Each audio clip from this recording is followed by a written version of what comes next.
It's the MythWits, a geek pop culture web series, broadcast live for video and audio podcasts. Watch us live at MythWits.com and find us on YouTube and iTunes, bringing you news and reviews about geek pop culture. We have comedy skits, play nerd-tastic games, and provide extensive on-location con coverage. And now, your hosts. Hello and welcome to the MythWits. I'm your host, Peter Bryant, and tonight I am joined by Michael Kafis. Hey, hey. Brian Olvera. Hi, hi, hi. Adrian Perez. Hi. And we are shortly going to be joined by Tee Morris and Pip Ballantine. But we're going to go ahead and start the show. They're having a little bit of a technical issue on their end. For once, it's not us. So they're going to be on in a minute, but I guess I have to do the obligatory not safe for work, blah, blah, blah. We talk about geek stuff, blah, blah, blah. We say naughty words. We say naughty words. Hey, are we safe for sex? I don't know. I don't know about you, but I have a utility drawer. Hold on. So, Mike, is this episode going to be about safe sex? Is that what? No. I just want to know if we're partially or nominally safe for sex. We're not safe for work. We should start figuring out which situations we are safe for. Oh, okay. I don't know. Take your shirt off. We'll see. Oh, that's not safe. You can take your shirt off. That'd be all right. You get hot and want to take your shirt off. Oh, Yay. He's back. Oh, look, he's got a camera. Absolutely. Hey, Timo. How's it going? All right. So we are now being joined live by Tee Morris. So T, we're gonna do a little banter for a few seconds, and then we'll start the interview. By the way, your mic's muted, T. T's muted. Okay, he's good. Okay. So, did you guys do anything interesting this week? Anybody have any fun stuff to talk about this weekend? Yes. We were all frozen, snowed in. Oh, yeah. Welcome to the club. What else is new? Right. Anything new happen? I finally saw the Lego movie. Oh, that was good. That was really good. I haven't had a chance yet. I was surprised. That's all I'm saying. Okay. No, we don't do spoilers on this show, so we're not going to give any spoilers away. But it was the only spoiler I will give is that it was fantastic. I thought it was great. I enjoyed it. Other than that, just work, some more recordings. That's pretty much about it. I had a friend. I made best friends with a toilet this weekend. Oh boy! Wait a Again, minute. what else is new? Hold on, wait. Front end, back end. Is that what this kind of podcast it is? Oh, okay. Yeah, it can be. Over. You just missed it. We're not safe for work, but we were just discussing if we are safe for sex, and jury's still out. Honey, All they're over. not safe for work, but they are safe for sex. Yes. Nice to know. Yeah. They're right there. So, so basically we got snowed on again, and got locked in. But wait a minute, Adrian, you were saying, was it front end, back end? Was this liquor related, flu related? Let's just say it's from every end. Oh wow, nice, good times. It's because of Taco Bell. Okay. Too much Taco Bell. Went to the border and got the runs. All right. Sad part is I'll be there tomorrow anyways. Running or at the border? At Taco Bell. Okay. Both. I don't ever learn. Okay. It's so good. It's like that South Park episode with Chipotle. Even though they have blood in their underpants, they still eat it. All right, so It's a horrible thing. this is how this show goes. You would know, Mike. You would know. I need a drink now. So we actually have a very special guest on, Tee Ballantine, and I'm saying that right? Is that right? No. Okay. And A lot of people do think we're one person, but I'm we're sorry. actually two people, Did I right? combine that? Oh, I totally combined that. Pip Ballantine and Tee Morris. Pip and God, Tee. sorry. So anyway, I have a book here. Hold on. Sure, he has a book. He's got many. I don't think he's read it if you go by what we're doing on this show. It's the good book. Just in case you don't know who Tee Morris is, he literally wrote the book on Oh. podcasting. Oh, I remember that book. It's a blast from the Oh, past. I remember that book. So Wow. T has been in podcasting for a very long time. Basically, Both okay. of old farts of pod. Hey, speak for Yeah. yourself. So basically, Old bloody he's the Jesus of podcasting. I don't know that he's quite the Jesus of podcasting. No. Maybe- I'm more like the Moses of podcasting. There you go. Okay, good. Yeah. I like that one. Yeah. Watch out. Pip has I been was going to say Paul, but, you know. Pip has been podcasting for a long time too. Yes, 2006. Six was Yeah. it? Yeah, that's right. I looked it up. I did a little 2006. research on you guys. I would have said she's the Mary Magdalene of podcasting, but she was poor, so that might not go over too. I was going to say I was the New Zealand Moses. Yes. Yeah. No, actually, you're the New Zealand John the Baptist. Yeah. Because she converted everybody over there, right? Exactly. Okay, right. Mm. Exactly. Excellent. You know, But what happened to him? Well, there was a Might not silver want platter involved, so you got that going for you, which is nice. Well dressed. Yeah. so T is one of the reasons that I got into podcasting. So I'm dear. happy to have you on the show. Cheers. You were one of the pioneers, and when I was thinking about getting into it, I started listening to your it's coming Survival Guide to Fantasy Writing. Fantasy writing. Survival Guide to Writing. Well, To close writing enough. fantasy, right. Guide to Writing Fantasy. So I was listening to that, and in that you talked a lot about podcasting in there as well, because I think it kind of intermingled with what you were doing, and then not so much how to podcast, but as it being part of it. And then I was listening to Scott Sigler, and he was talking about some of that stuff, and all these guys, I was like, well, if all these losers can do it, I can do it You're not too. the first person to say that. No, you're not the first, and you definitely won't be the last. No, actually, no. You guys, you put on very. Everything I've heard from you guys has been great. So thanks a lot for giving me this gift of joy. Well, we love. I mean, we love doing it. I mean, that goes without saying. I think. I mean, we're still doing it. We just dropped our 25th short story for Tales from the Archives, and we just mixing that. That was the first time I've ever mixed a short story where it starts in my voice, then jumps to Pip's voice, then it goes to my voice, and as I'm mixing it, I'm going, yeah, I still dig this. Yeah. Yeah, good. Let's keep our toe in order. Yeah, exactly. That's awesome. It's addictive, I think, because I've been doing the TriTac podcast for about 4 years now, and then I started up. I did another short run, just like I went to one of these cons, and I interviewed everybody there, and I gave them like 14 episodes that I did for them, and then we were doing the Conmen podcast. And then we discovered all these other people that were doing the Conmen podcast, apparently. Apparently it's too crafty a name. Everybody wants to be a con man. Right. So We're still the best. We're still the best. So instead of fighting it or trying to fight with anybody, we decided we would just reinvent ourselves, and we became the MythWits. So we still do a lot of con coverage. We still do all the stuff that we did then, but we just do so much more now. We decided we're going to go video, we're going to go live, we're going to go big or go home. So There you go. That's the way to do it. Yeah. I like going big and being at home. Yeah. The funny thing about cons and podcasts, they were very late to the game, I noticed. I really didn't notice cons getting into podcasting until, 2008 maybe?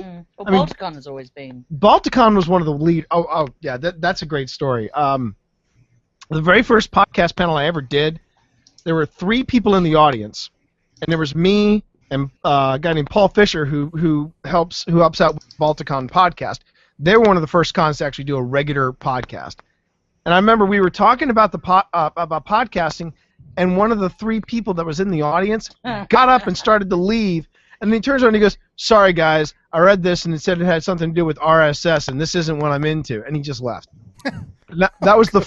Yeah. Yeah, but Pete was the other guy in the room, so, you know. Right, I probably was.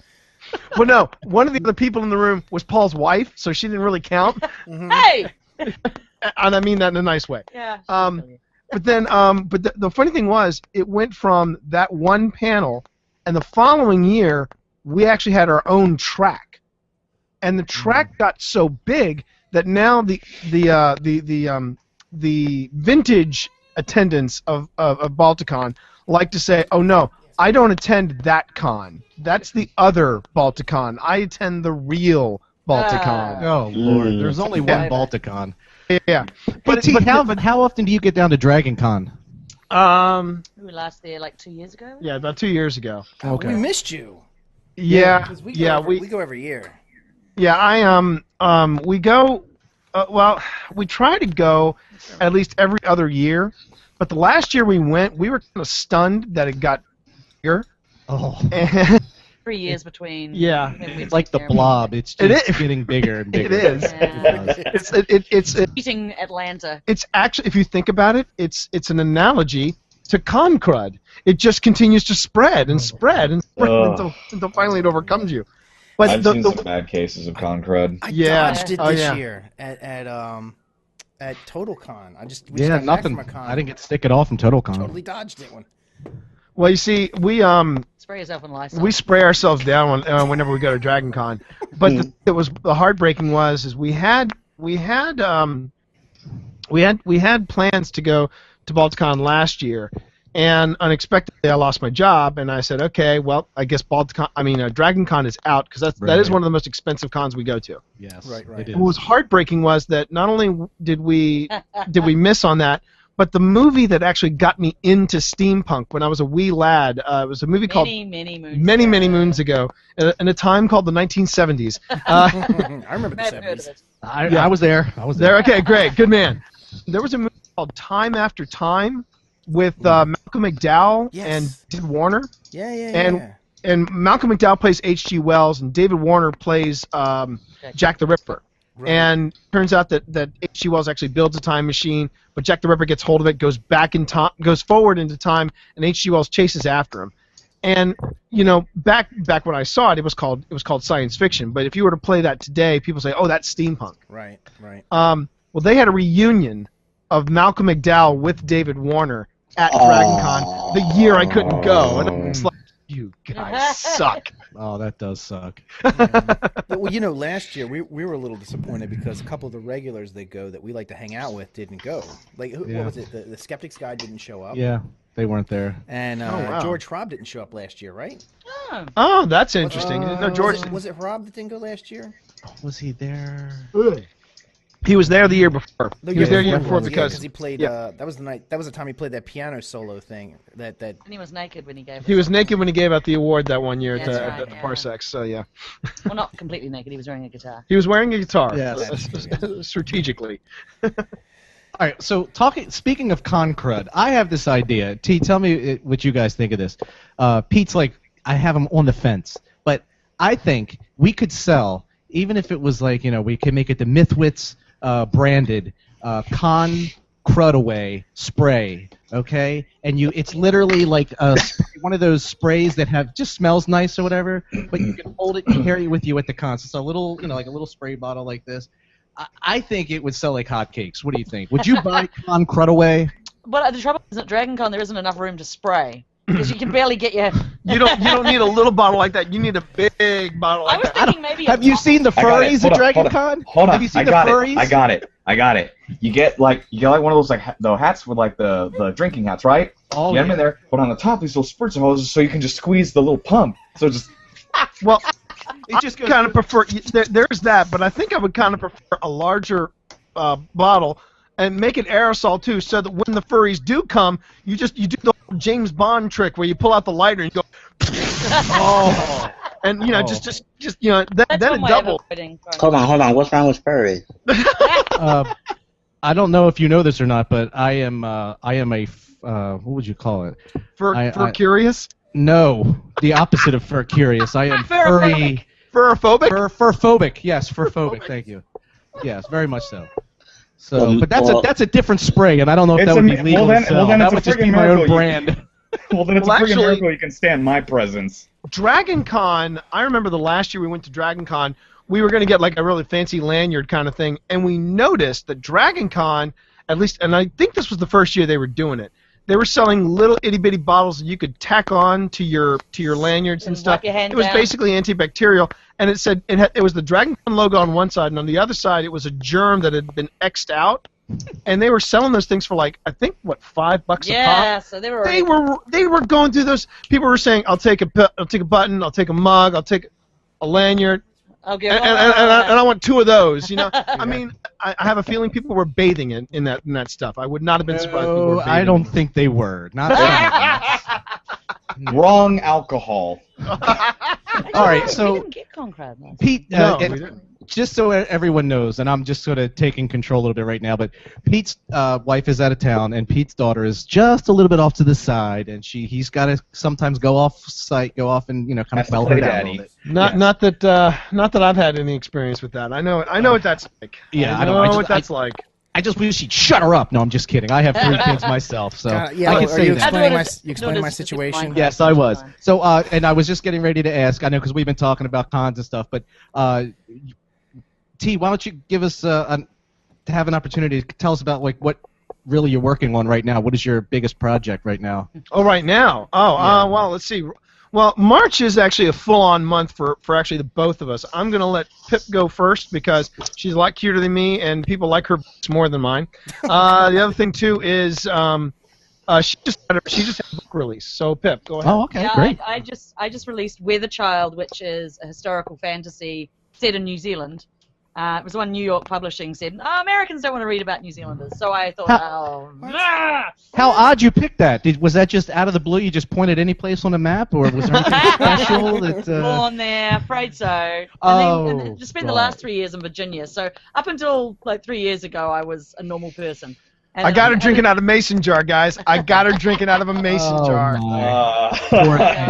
Terrible. But yeah. Walk to the light. Okay, so tell us about this book.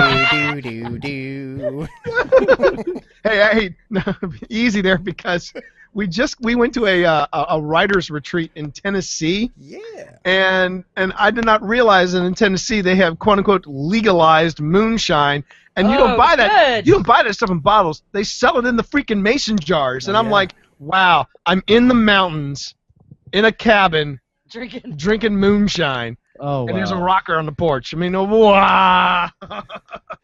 But Yeah, anyway, it's good stuff. so Doesn't get more authentic than that. tell the guys a little bit about it. All New Zealanders are magicians and will kill you. That's pretty much it. That's a new one. I'm going to make a note of that. Yeah. Thank you. So I better not shake Peter Jackson's hand then. Yeah, I he is thought they were all definitely- hobbits. No, well, that's the cover story, you see. Oh. It's a It's the cover facade. story to make up for things. But no, and seriously, Peter Jackson will kill you with his brain. Right. If you shake his hand. And I'm not with. Yeah. It's like scanners. Just. His magic brain. Exactly. Yeah. All right, so well, tell I us didn't about actually this put Peter book. Jackson in the story, though. No. I should have put Peter Jackson in the story. Honey, you said it in the 1930s. He's immortal. He would have been a gleam in the milkman's eye. Okay, come on. He has existed. He will exist forever. He's like John. He's like the John Carter of New Zealand. Yeah, there you go. Smaller and cuddlier. He's like a cuddly man. Yeah. Yeah. So that story's out there, ebook and print, and we did all Can you the give us a little layouts bit of, tell us a little bit about what the book is about?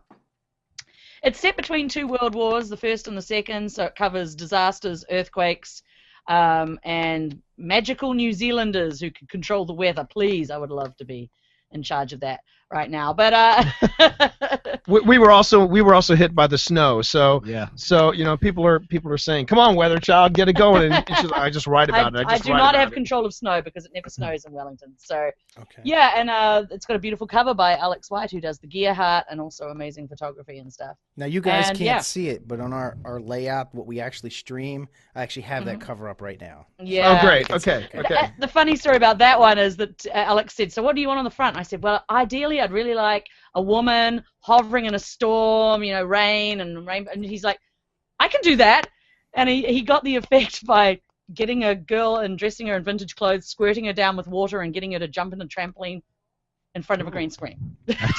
Oh wow! That sounds like a party. Where do I sign up? I paid him to do that. How much? You're on it, right? Yeah, I'm on it. I'm on it. Wet girls jumping on trampoline.com. There you go. That's right. Guys, we could pool our money together. Let's kickstart this bitch. Yes, you know that would go. I'm sure that would go very well. Hi, I'm Tee Morris, and I like wet women that jump on trampolines. And for $100, Who doesn't, right? Raining money. raining money, baby. You could be too. What's that internet rule? What's that rule? Rule 34. There you go. Rule right. 34. Rule 34. There is porn of it on the internet. Right. I'm sure there is. But If yes, it's I real, pay, there's which must porn. be- It's what? Yeah, yeah. I mean, it's funny. It's funny how I find it odd sometimes that in the science fiction genre, we tend to get a little overly meta. I mean, first you've got Rule 34 that Charlie Strauss wrote, which is about some type of futuristic internet thought police that's monitoring for sexual deviance.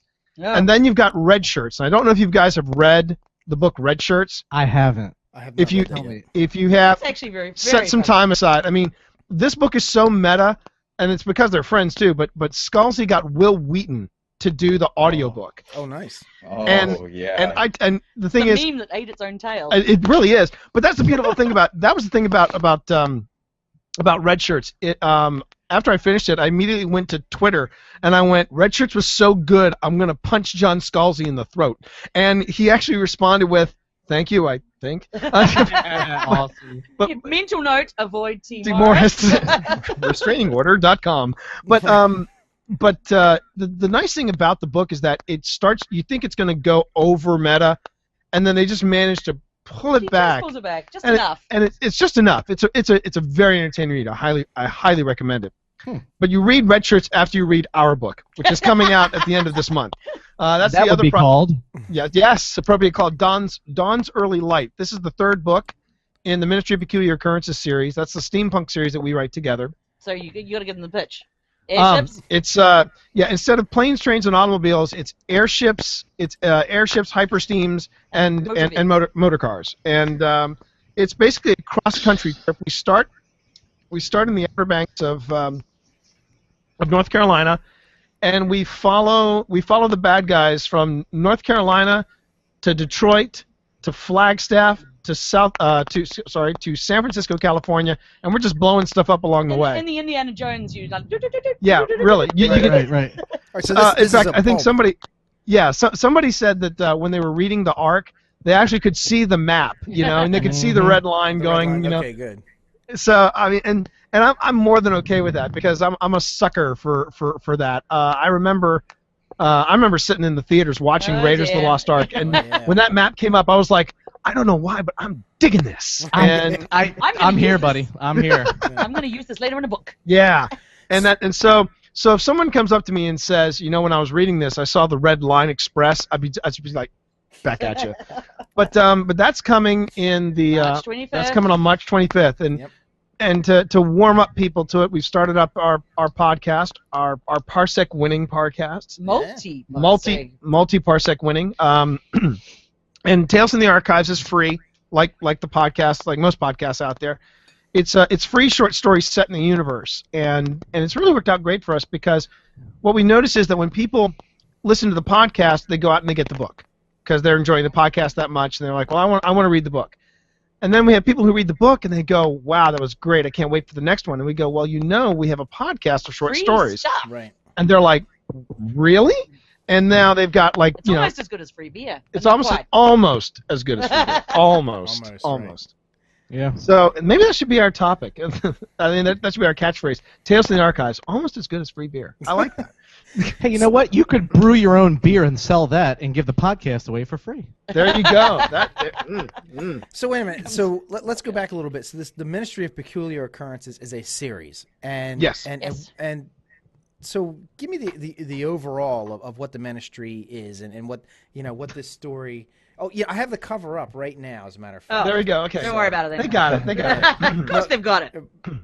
Yeah, I just got want to prove that we've got it. I got the so cover go of all three of these books ready to show. But so Well, the Ministry of Peculiar, Yeah, go ahead. Ministry of Peculiar Occurrences, pitch, right? Pitch. Is it's a steampunk British Avengers, steampunk X-Files. It's about agents of Her Majesty's Ministry that investigates strange, unusual, bizarre things, It's got a secret agent from New Zealand, strangely, who Right, what you know. likes to blow things up. Also very odd. And Is she she gets is demoted. it female agent? She's the female agent. right, She's okay. brawn, actually. That's odd. Ooh, nice gender switch there. And she's on the cover wearing pretty much a corset and a pair of fishnet stockings. yeah. But yes, But if you're on a trampoline, that's what I want to know. Yes. She's on a trampoline. unfortunately she's not on a trampoline. They hadn't invented them yet. I don't know. That will be a next book. So she gets demoted for blowing too many things up into the archives, where she meets Wellington Thornhill Books, who is the archivist, who at first seems like he doesn't really enjoy getting out of the archives and having fun and chasing people and shooting at things. But she drags him along, and eventually hilarity and Hilarity and chaos ensue. yes. So they're sort of like juxtaposed characters, sort of like Mulder and was it Mulder? The Scully. Yeah, Mulder and Scully. And Scully.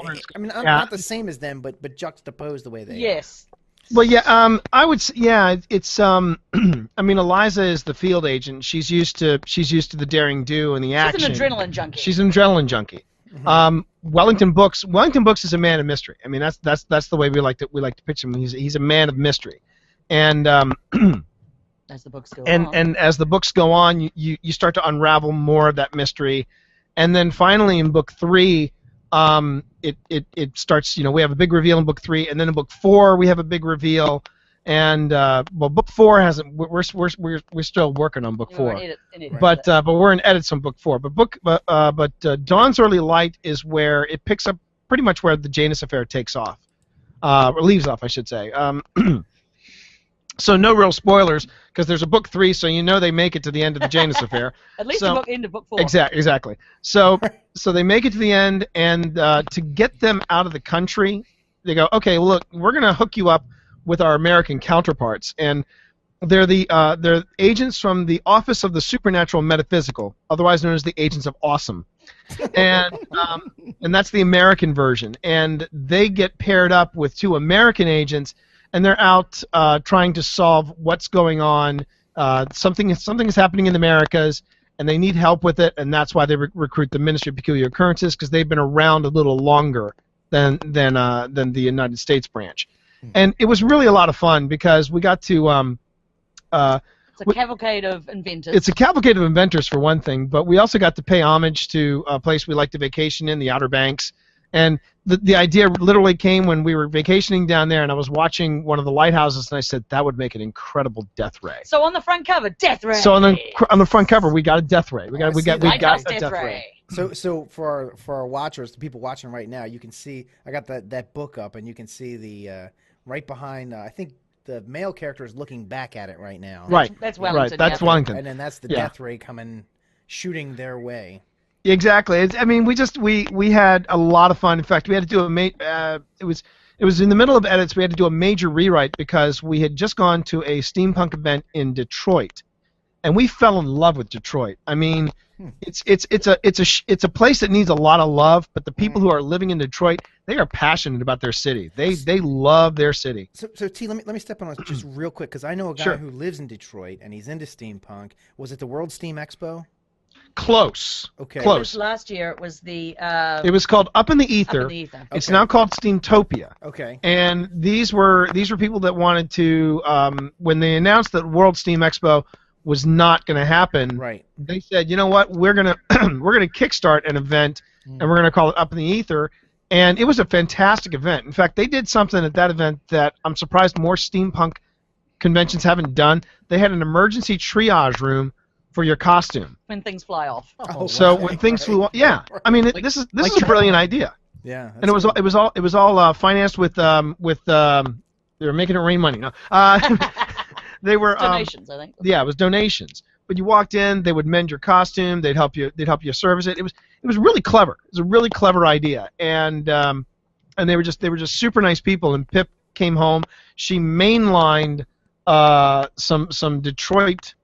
History, and then said, right, we're going to write a scene in Detroit, and we had a blast blowing that. And who's in Detroit? Who's in Detroit at the time period? So again, Henry Ford, he makes a cameo in it. I mean, it was, but the nice thing was, and this is the thing about steampunk, a lot of people think it's like, well, let's just throw a whole bunch of Victorian stuff in a blender and boom, it's steampunk. But what we try to do is we try to justify why these people are there, what they're doing in the story, and sort of have a connection with the technology as well. Exactly. Yeah. Exactly. Even the technology doesn't feel pasted on. You know, people are interacting with it. You know, and that's part of why we enjoy writing this stuff so much. It's just that much. It's that much fun, and it doesn't hurt to have a little bit of history thrown in as well.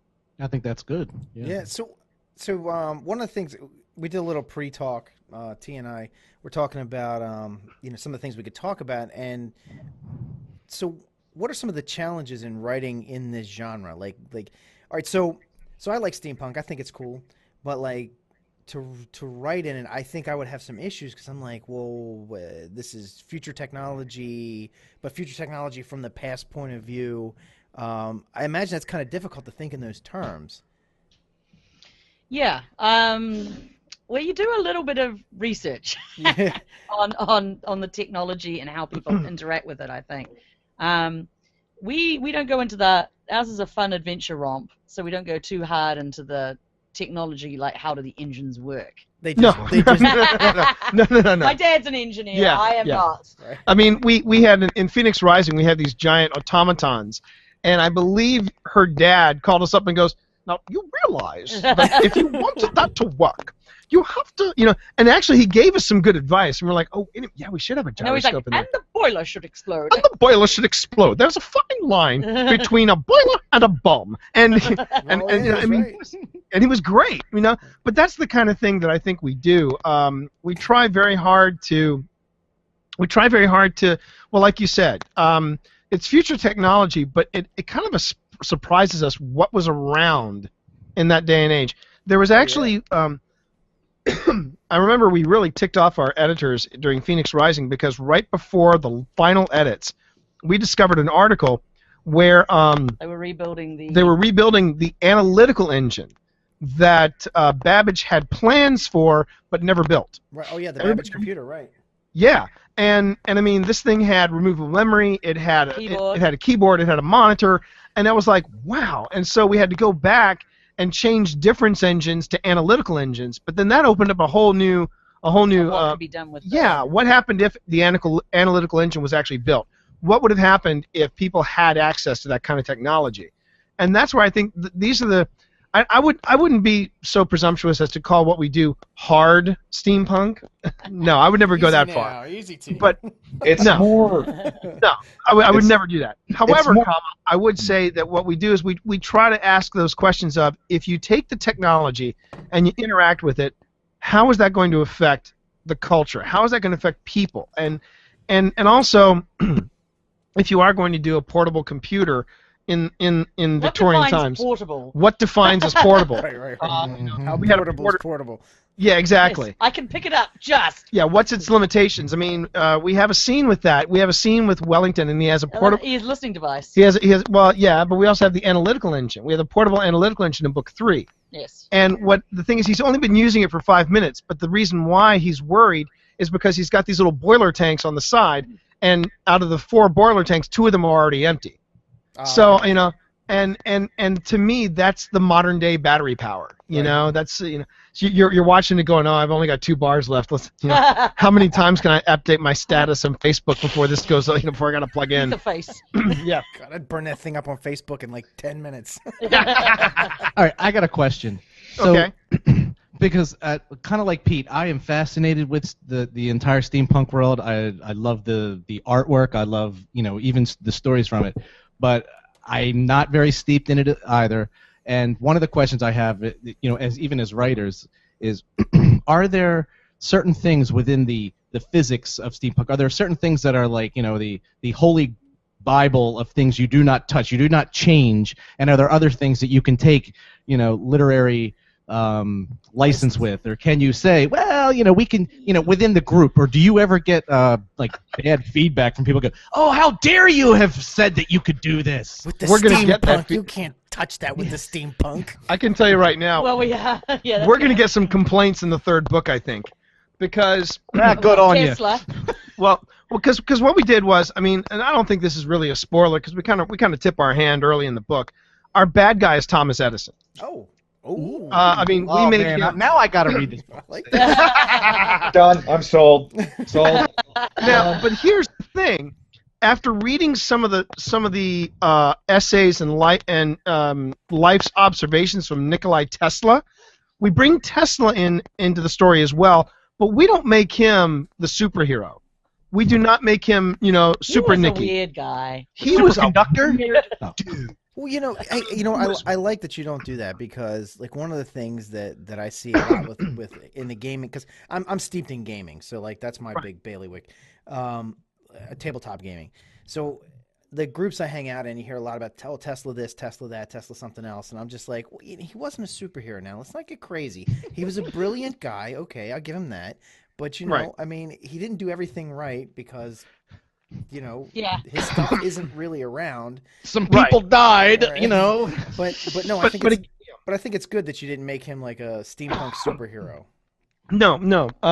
He's kind of idolized in the steampunk world. He is. But I mean, he was a person as well, and we tried to communicate the fact that he was odd.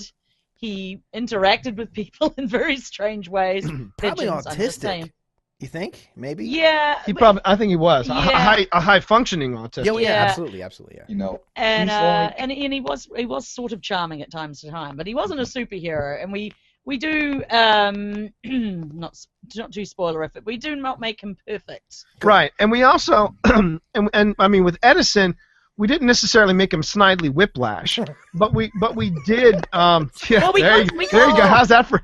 Yeah, the young guy in the group is going. Who's Snidely Whiplash? What? Don't worry, most people say that was you. Yeah, they probably do. Yeah, but anyway, but we don't make him the villain twirling his mustache, but we do kind of play up his more, what would you call it, that. Well, he was the uber entrepreneur, really. So his whole, I want to be the best. I want to be in the forefront. I want to be making the most money. That's kind of his. Yeah, it's his side. We kind of bring that out. We kind of bring that out to play. And in fact, in one of the earlier scenes, we have him really not only kind of backhanding books verbally. But he gets real patronizing with one of the female characters, and I remember Pip and I were rereading that scene, and we were like, "Wow, we made him into a prick." so we're kind of expecting some hate mail from both the Edison fans and the Tesla fans. Nah. But I will say one thing that was fun. I was playing around with this scene today, so I thought it was good fun. This is what I mean by you take whatever's going on in the technology and you move forward with it. So we're in the Outer Banks. People have got flying machines. We got ornithopters, and we've got Zeppelins. So we already have man-powered flight. So the question remains, okay, well, what are the Wright brothers doing? Right. And so what I did, right? Yeah. Well, no. What I did, what we did in this one scene, we have a Canadian Cross on the Wright brothers, and they're setting up a rocket. Oh. Okay. Because I'm like, these guys would get, What's the next step? What's the next step? They went up a step, yeah. Exactly.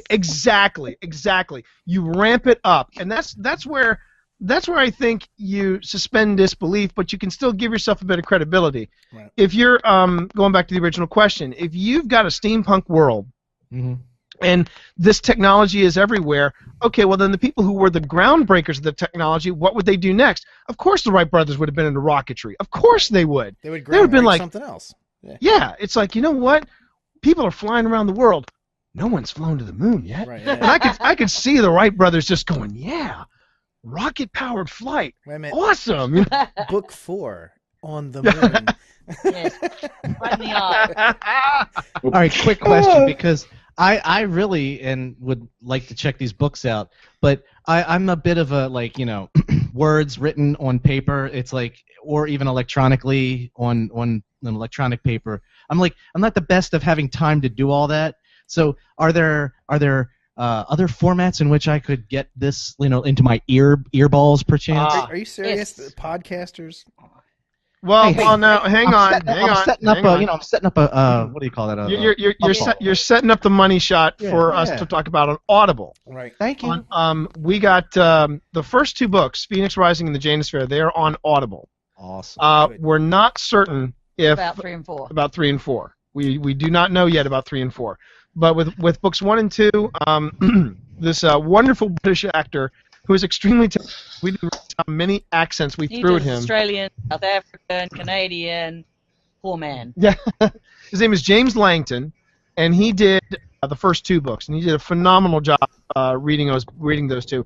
Those are available on Audible. And then if you want the short stories, which have, they're all independent short stories. You want to read, if you want to listen to those. I know that season 1 of Tales from the Archives is now at podiobooks.com.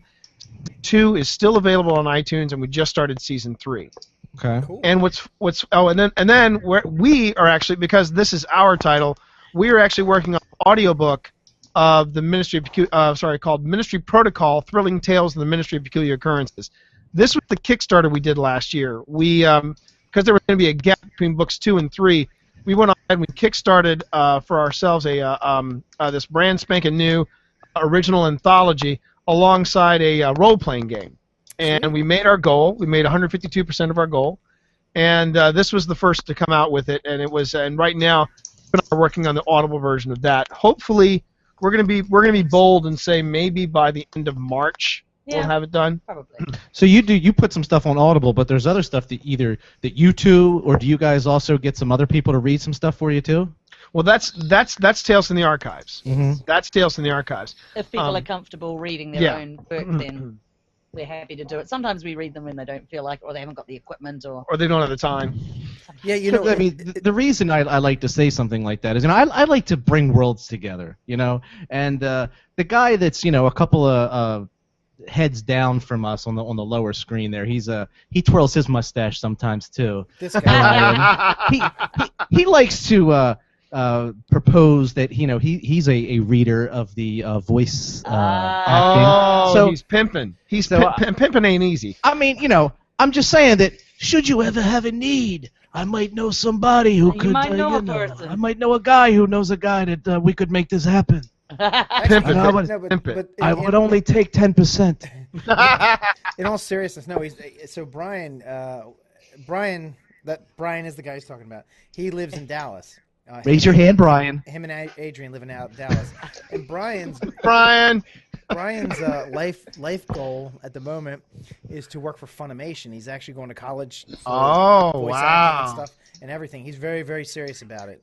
So Good on you, man. Good on you. I would like to say he is good. He is so good. I like that guy. If he ever I tell you, talks, if he were you like to what do he it, has to say.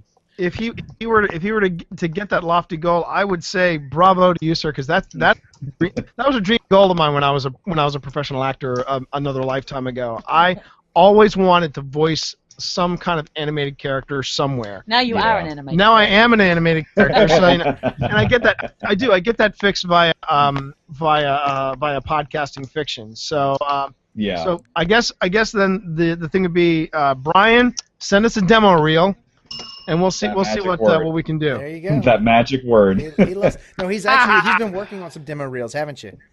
I'm still working on it. I'm writing mine out. He does have that gravitas. Yes. He does have. So- You have a voice for podcasting, sir. You have a voice for podcasting. That's He's why. got Just think like pipes. that. And Adrian has half a face for podcasting, which is why. Yes.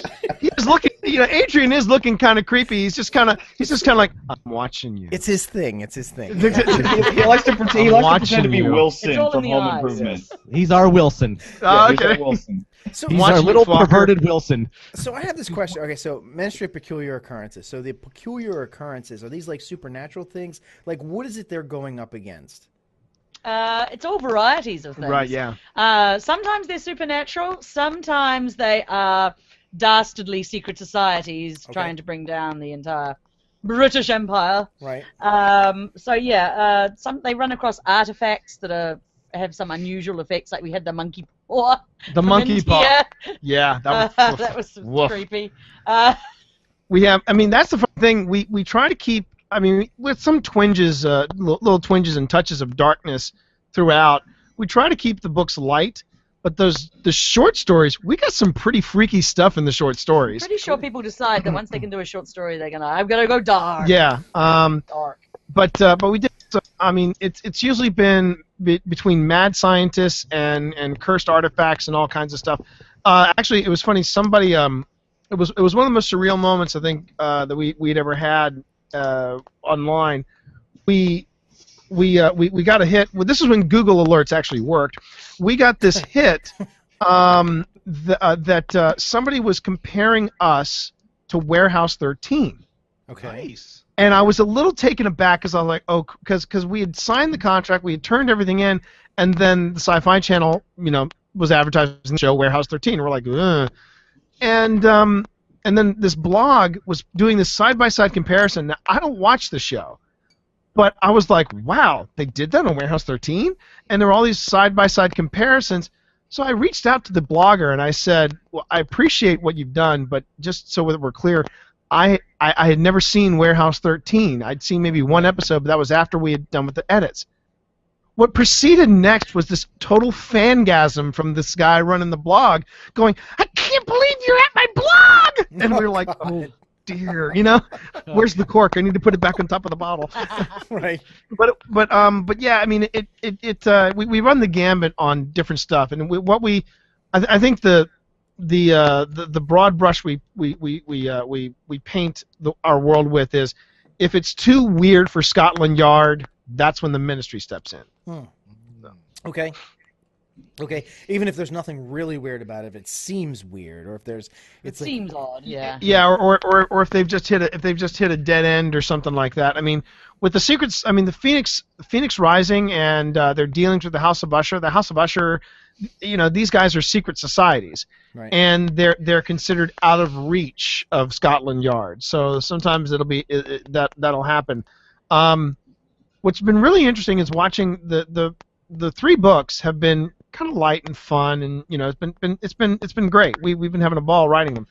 The fourth book has taken a very sinister turn. It's gone towards the Bourne identity. Yeah, it's pretty cool. And we had an intern here last month, and she got to read Dawn's Early Light in ARC form, and she was kind of ticked at us because we were like, well, Katie, you need to do this and this and this, and she's like, but I'm reading, and we were like, Katie, put the book down. Step away from the book. And she shot me a nasty look. Nice for a Canadian, for a Canadian, it was a nasty look, and you never want to get a nasty look from a Canadian. They'll shiv you. They'll shiv you when you're not looking. Right. Oh yeah, they'll get you, Derry. Hey. So, just as a timekeeper, because I am the bad news bearer here. Yeah. We're at 18 after. Right. 18 after the hour, and I think we should give T and Pip any other opportunities to, if Pip wants to pimp, or T wants to pimp. Hold on, wait. Anything else? But then I want to talk about some other things that we could geek out on. So, all right, so hold on a minute. Because of my daughter's situation, she finally fell asleep, by the way.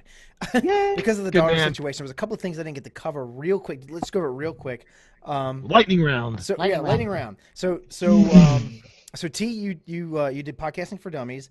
Yep. You were one of the very early podcasters. You did Moravi, the Chronicles of Rafe and Ascana, which is one of the very, very early podcast novels, right? That was the first one. First one, okay. So it was the first one. So really, yes, very early. right. So because I know that there was a couple of you guys all around sort of the same time, but you were the first. Yeah. Okay. Scott was the first to produce something that had not been published previously. Right. Yeah. And Mark Jeffrey. Yeah, Mark. It basically went. I was the first to do it, and then Mark Jeffrey was the first to do YA in podcasting, and then Scott Sigler said, I'm the first one to do a podcast exclusive novel. Okay. Because his had never been published before. But it was basically the three of us, which led to Podiobooks.com. Right. And that was, and then of course, We were just doing stuff back and forth. For a while there, it was me, Scott, and another terrific podcaster, J.C. Hutchins, and the three of us we got dubbed the Rat Pack of podcasting. You dubbed yourself the Rat Pack. I did dub myself that, yes. But hey, I'm the I will always make this clear though. I was not the chairman of the board. That was Scott Sigler. I was Dino. Right. Dino always looked like he had more fun. Right. So you know. And we Mike and I know Scott pretty well. We hang out with him anytime He's he good comes people. into town. He's a great guy. He's awesome. good people. We want to get him on the show eventually. So, but okay. So then you did Bill Above Batting's Case Right. of the Singing Sword. Yep. Was that like a year later? Was that when did that come in? Let's see. I did Moravia in 2005, and Bill Above Batting's launched in 2007. Okay. And and and it was. It's funny you should bring it up because right now You have a I'm Kickstarter. doing. I'm doing a Kickstarter Nice. for the third Bill Above Battings. Now a lot of people have been asking me two things about it. They're asking me, one, am I going to do a podcast of the second Bill Above Battings novel? And the answer is no. But if we do make the goal of Kickstarter, and you can go to my blog, you can go to teemorris.com. The video is there. It'll take you to the link. But if we make the goal of 15,000, I will go on ahead and I will make that my priority, and I will do a third Bill Above Batting's mystery. It's called The Curse of Dillinger's Diamonds. And I'm good with that, but as far as podcasting a novel, period, I don't think I'm going to do it again, because the problem with doing a podcast novel, in particular the way I like to do it, which is the way I did Bill Above Battings. I was using sound effects, I was using music, I had a cast. It's great fun. It's great fun to do, but that's a lot of work. What's his voice sound like? What does Billy Above Batting's voice sound like? I had to think about that. I had to think, how am I going to make a dwarf detective sound From Chicago. from Chicago? And the way I did it, this is the voice of Bill Above Battings. There are 1,000 stories in the naked city, and when you're a dwarf at 4'1", they all look that much taller. And I made him this way because the voice I was channeling was Stacy Keach from the early days of Mickey Spillane's Mike Hammer. Okay. That's what I wanted. Right. That's what I pictured. Because no one is going to take seriously a dwarf that sounds like a Munchkin from Munchkinville. You know, we represent the Lollipop Guild. That would have not worked. Right. And not for an entire novel. Yeah, could you And so, imagine? Give me the information, or I'll. well, the funny thing is, I'm gonna there kick your is- ass. if this works, if this Kickstarter works, and if we even reach this very lofty goal of 30,000, I'll write 2 Bill Above Batting's books. Oh. The 4th book, I'm actually going to take Billy and put him on the set of The Wizard of Oz, Ooh. just so I could have that dialogue between him and the director, where the director says, no, go into your upper register, so I can just have Billy think, you've got to be kidding me. See, now I was thinking that maybe you should have him sound like this here. I call my name Billy Above Battings. I call this my singing sword. Mm-hmm. I like French You want him fried to sound like- taters. Mm-hmm. That's if I do that. That's if I do. That's if I do Bill Above Batting's True Detective. Let me tell you something. My sling blade. Mm-hmm. We're just gonna hold hands and walk into oblivion. I don't know if you guys are watching that show or not, but that is some No, serious television. You know, Serious television. it's so funny because so I have this podcast and I'm working on all these projects, and I have a 5-year-old, as you guys already know, and I'm a project manager working for the military, so my time is like tiny, like minuscule. So, Right. So I'm Oh, but it's cute. Your time is cute. Still. I'm limited to like 3 TV shows at any like 1 TV show a season almost. So I watch Walking Dead, Game of Thrones, and True Blood, but I don't care. I could miss True Blood. That's fine. But Ooh, I do Walking Dead, and Game of Thrones, yes.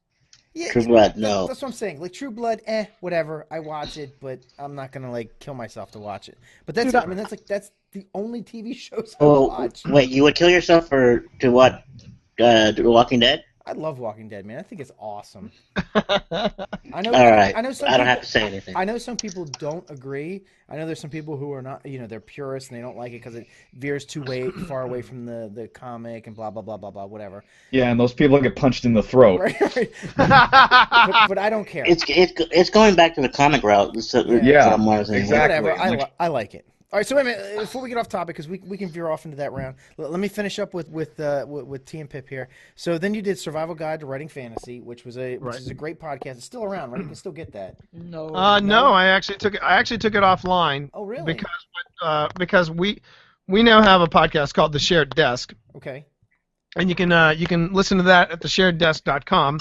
And part of the reason why I took Survival Guide offline is because what I noticed, I went back and listened to some of the episodes, and I'm like, wow, that was 5, 6, 8 years ago, so and I've learned a lot yeah. since then. Yeah. Some outdated information too, huh?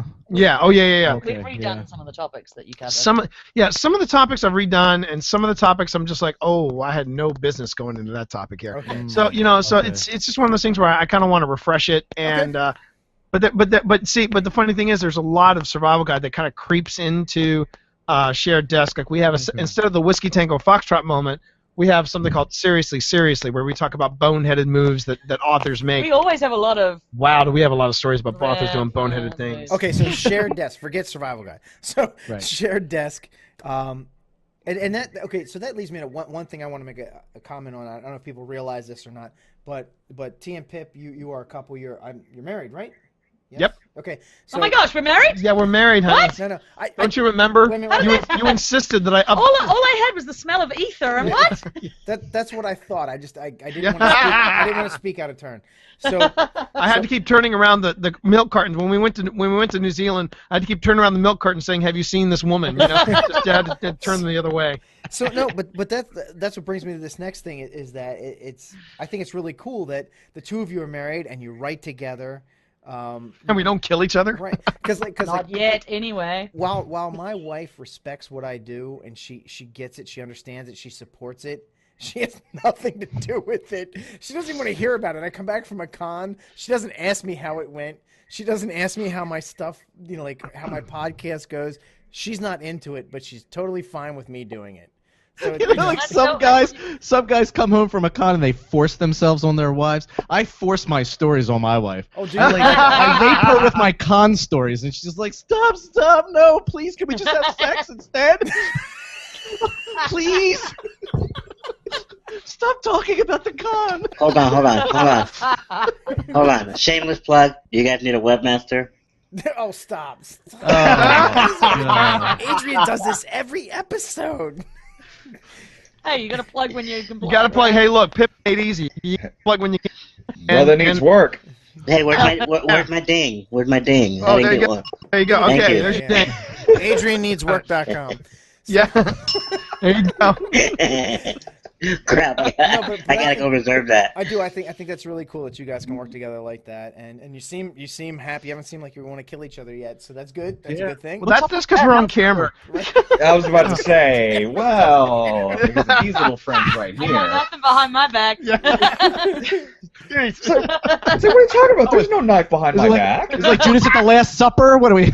All right, so wait a minute, but before we get off onto our topics real quick, Pip has a lot. Pip, you've written a lot of stuff.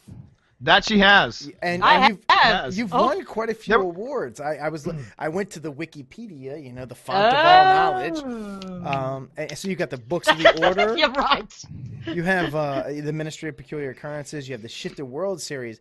You have podcast novels. Yes. Podcasts Books that of you the work Order. on. Wait, listen to this. So she's won a Choice Award winner for Best Fiction for Steampunk Chronicle Reader's Choice. She won Parsec Award, Airship Award. She's a very awarded writer. I mean, I am. He's lucky to be sitting next to me, really. I am so freaking lucky. Wow. So I'll never forget when she got. Okay, so I'm from Richmond. Okay, that's my hometown, Richmond, Virginia, and Pip calls down to me and goes, "Hey T, have you ever heard of the James River Writers Festival?" And I was like, no. She goes, well, it's been running in your hometown for the past 11 years, and they've just invited me as a guest. And they said if you want to come along as your +1, you can. I'm like, really? Oh, That was a sweet moment. Yeah. I'll bet it was. Hold on, score one. Boom. Yeah. Right? Boom. Right. Oh man, Boom. that's awesome though. That is. Yeah. And then of course we go there, and they're telling me about all these different things that are happening in my hometown, and I just got angrier and angrier. I forgot about the whole +1 thing. I suddenly found out that Richmond became a hip place to live. They waited till he left. They waited until I left, and then they were like, okay, circulate the memo. We need to make this place into an artsy town. We need to be good to writers, be even better to actors, and hey, T isn't here, so come on, make it happen. Make it rain. Hold on, T. Yeah, exactly. I don't think that's going to happen to Baltimore when I leave. Oh God, not Baltimore. Oh. But yeah, Pip's actually got. I'll never forget. Oh no. I'll never forget. I think it was 2 summers ago. She was actually producing 3 books in 1 year. Oh yeah, that was. I don't remember that year. Yeah. No, you don't, because you spent most of it locked up in the basement to your computer. And she was writing out. She wrote 2 books solo, and then co-wrote the book So with it was me. 2.5. It was only 2.5. It was still 3 books, but she was just cranking them out. But that's the nice thing about working together, is that when being married to another writer, is that that when She turns to me. She says, it's real. "Get the child out of the house." Right. Take the child away. Women, I have no idea what that's like. See, I couldn't do that. If I wrote with my wife, I'd probably end up just copying all of her stuff. And... Well, I do this when I'm writing. I'm like, don't stop. I will say this one. All right, first off, you got to understand the height of the argument. Okay, so you know how passionate people are in this country about football. Yeah. Take that passion. American football. American football. Thank you. Sorry, American football. Right. American. All right, take that passion. Take it away from American football. Put it on rugby. Oh. That's New Zealand. You do not F with New Zealand rugby. And I've seen the All Blacks. I've seen the national rugby team. Those guys would make the Seahawks crap their tight little pants. Right. I mean, these guys are monsters. I've seen rugby injuries. It's terrifying. And the worst bit, they're not ugly monsters. They're good looking. They're good looking effers too. They're underwear models. They're underwear models when they're not playing rugby. Okay. This sickens me. It's like, so anyway, not fair. no, it's taking not. everything. So anyway, we have a scene in the Janus affair where there's a rugby game, and Wellington decides he's going to impress Eliza by one-upping the third element in the third wheel in this little love triangle that we're building. And the third wheel, he's working with he's playing with some New Zealanders, so they do the haka, they do all that stuff. And I said, so Pip, if somebody wanted to do an illegal move in rugby, what would it be? And she explains to me several illegal moves, and I go on ahead and I write it into the book. Oh, Yeah, exactly. So I'm typing away, and suddenly I hear a voice. T, can I talk to you for a second? So I stop what I'm working on, go upstairs, and Pip's looking at me very seriously. She goes, T, I think you need to look at this scene again, because you have Wellington doing X, Y, and Z, and that's an illegal move. And I went, and I said, yeah, it's an illegal move. He was doing it to impress Eliza and to one-up the other character. And I'll never forget the look on Pip's face. She's just going, no, T, you don't understand. You're breaking the rules of rugby. You can't do this. That was closest you ever came. And I said, Pip, it's for dramatic effect. It's for tension. T, you don't understand. You're breaking the rules of rugby. Well, I had to go back to New Zealand at some stage, right? They wouldn't let me in the country. And I tell you, it was a really weird thing to see, because it was a bit like those sitcoms where you see the guy trying to explain football to the ditzy blonde. Right. But the thing was, I was the ditzy blonde, and she was the guy going, no, dear, you can't do that. Stop. They don't know. No. Oh, you think you're in America where in the movies they pull illegal moves to do something dramatic. No, we don't do that here. All right, The Hollywood headbutt, as a friend of ours calls it. So to help Mike with his timekeeping duties, we have hit an hour. So what we're going to do is, at this point, we want you to plug like crazy. Plug-a-palooza. And then Plug-a-palooza. And then after that, we'll move on to we're going to do we have a game we like to play with our guests. If you can stick around, if you're cool with sticking around, and then we'll do the news, and you're obviously welcome to stick around for that and give commentary. Okay.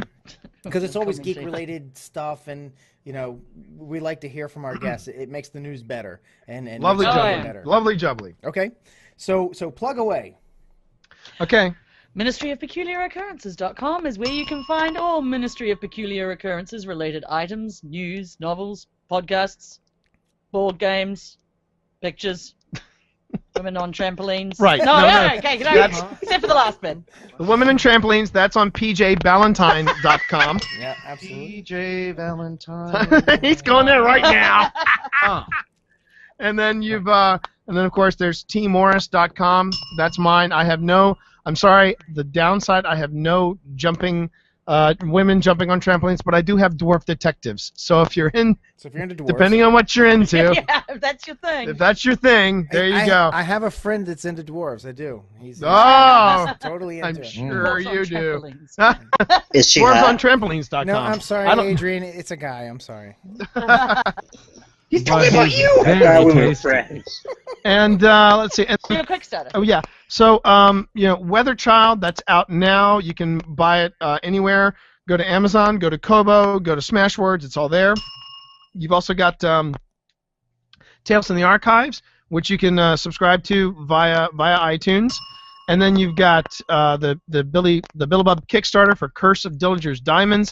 That ends on March 16th. You can check it out on Kickstarter.com. And finally, on the 25th of March, the big one, Dawn's Early Light, Book 3 of the Ministry of Peculiar Occurrences. That's coming out. Here endeth the plug. Are you doing any kind of Amazon Rush or any of that kind of stuff or anything like that? No, but we are doing a blog tour. We are blogging. Yeah, we're bloggity-blogging. bloggity blogging like mad. We're doing a blog tour. We're giving away stuff. Giving away stuff as well, and we're also doing a podcast tour because that's what we're doing on with you guys. Yeah, so hey, great. we're going to be hitting a lot, and we like hitting new podcasts. So new podcasts, new audiences. Because other Hey, people that's get us. bored with us. Yeah. Yep. And I'm going to give you this exclusive invite. If anytime you want to come to our Facebook page and you want to pimp something, you feel free. Okay. You're Ourselves. feel We can do free that. to Expect us March 25th. Expect us closer to March 25th. Then we will pimp the crap out of this And book. what you should pour do to is the huddled mass that is the 4 people. No, I'm serious. We have some people, but You have please, people. look at please. people. No, send us a message and we'll post it so that it appears from us and it'll be more prominent and you know what I mean? You bet. Yeah. Yep. We know. We'd be happy to do that. Thank you. We'd be We very appreciate happy to that. do We really do appreciate it. I mean, if there's one thing that ain't has easy. pimping ain't easy, but the one thing that we've noticed that has not changed a lot in the good Lord 9 years that we've been podcasting, it's that the community, still the core community is still there, and it's just nice to it's nice to know that the podcasters are there to step up. So we appreciate it. I Pimpers always gotta say play. I always Players say gotta it- pimp. in any kind of like industry where you kind of self promote and we're not getting paid to do this. Any industry where people are doing their own thing, I have this saying, we're all in this together.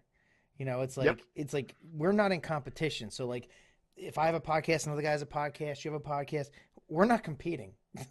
There's no competition. We're all in this together. So we need to stick together. We need to promote each other because we all win that way. Exactly. Yeah. Exactly. So I guess Mike, are we on for the game? Baby, it's game on. All right. On like Donkey Kong. Here we go. Game on, player. All right. So Mike is up. He's gonna run a game. What game are you running this time, Mike? It is Celebrity Truth or Fiction. Oh, I love This this is a kind of good stuff. one. I like this Okay. game. Basically, I have 4 celebrity facts, one of which, though, is a fictorial depiction of something that is not true. And I am queuing it up now, and then I will just do the old screen sherry-dairy. All right. And for our viewers, I'm launching a new template tonight. So this is for our new screen share template that Mike and I worked on this week. Oh dear. No, it's good. It's good. It's a new.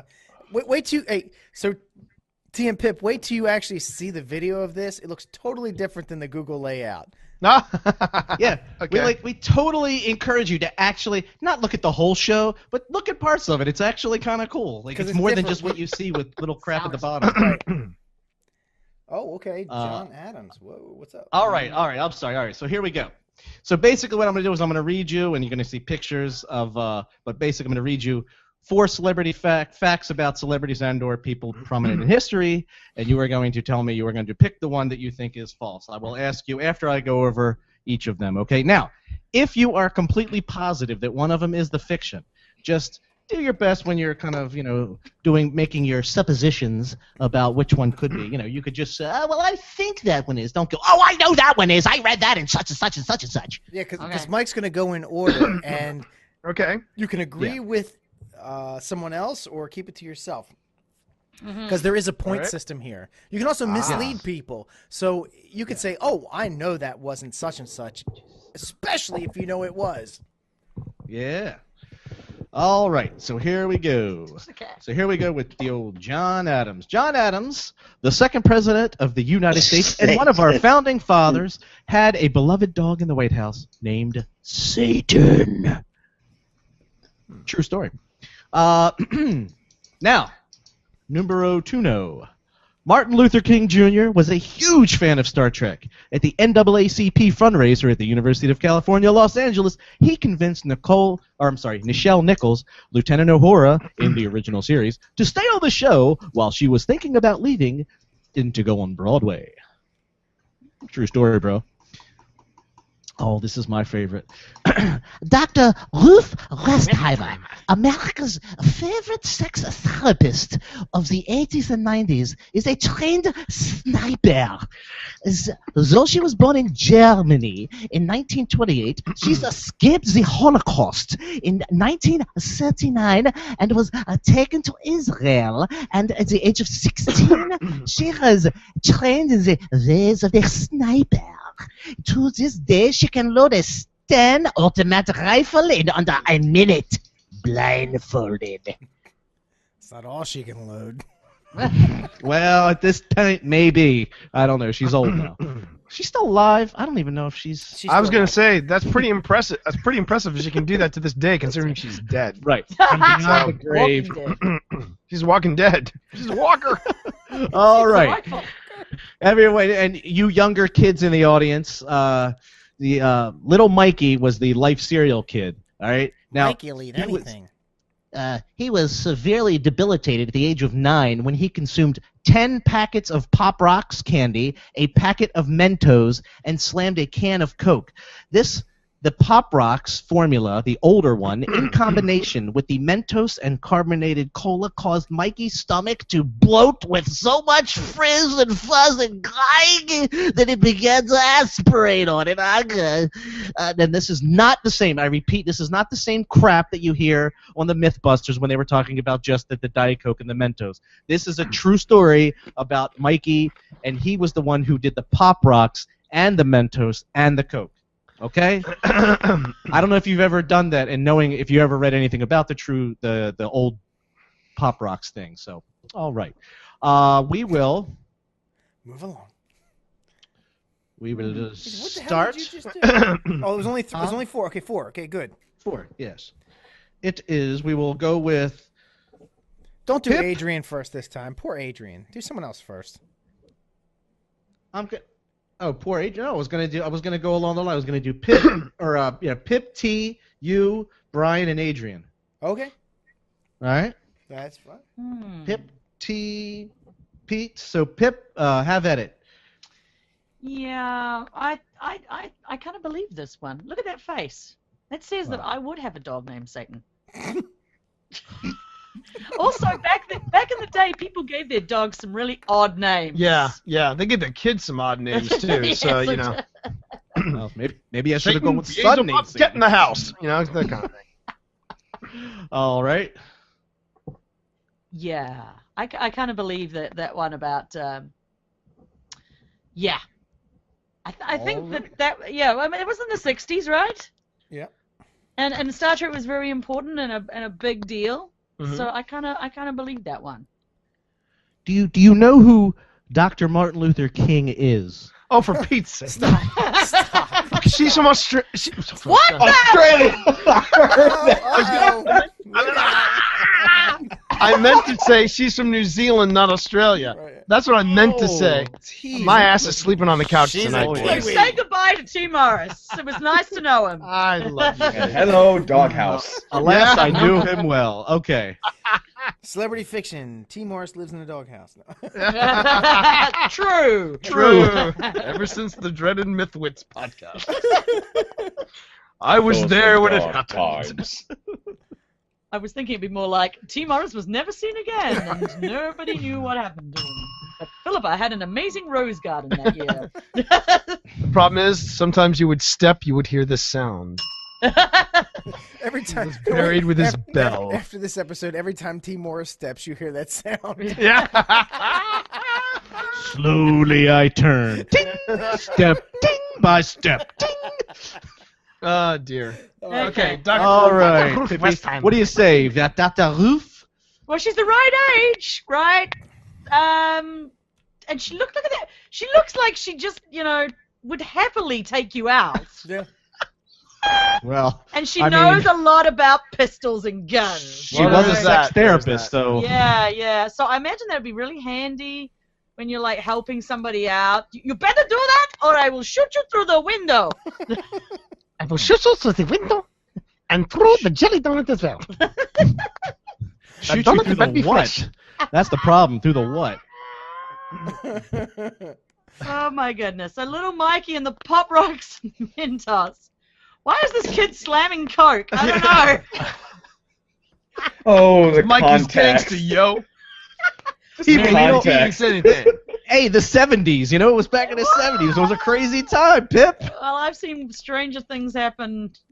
Kids drinking Red Bull and Oh yeah, knocking back Red Bull and Pixie sticks. pixie sticks. So Man, Snorting I'm gonna- vodka.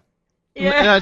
that's a story for another time. It's Yeah. when we attended a steampunk convention that was sharing a hotel with a youth beauty pageant.